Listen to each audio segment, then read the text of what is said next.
Hi people, today is Saturday and I am posting another video on conversational English with Daskalos. So today I would like to talk about two phrases people often confuse, and it's me too and me neither.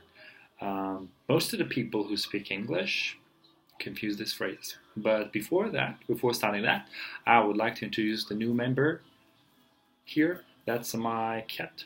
Actually, it's my roommate's cat, not my cat. And the name is called Grace, black and white. It's a stray cat, not a breed cat. So, if you want to use me too or me neither correctly, you gotta remember this. Now, the first thing is, you have to say when a person is telling you something like, when a person is telling you something like a positive statement, like, and making you like say, like, for example, I like coffee, which is a positive statement. So in this case, you can say me too, I like coffee too.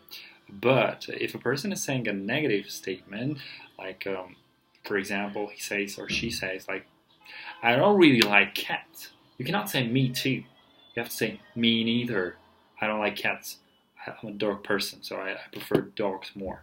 So yeah, that's the basic rule, and you have to remember that. The next time a person says like, I like football, you shouldn't say like, oh, me too, me neither, or if a person says like, I don't like football much, you should say me neither, because that's how you agree with a negative statement. So that's basically it for today. Me too, me neither. You know how to use it now.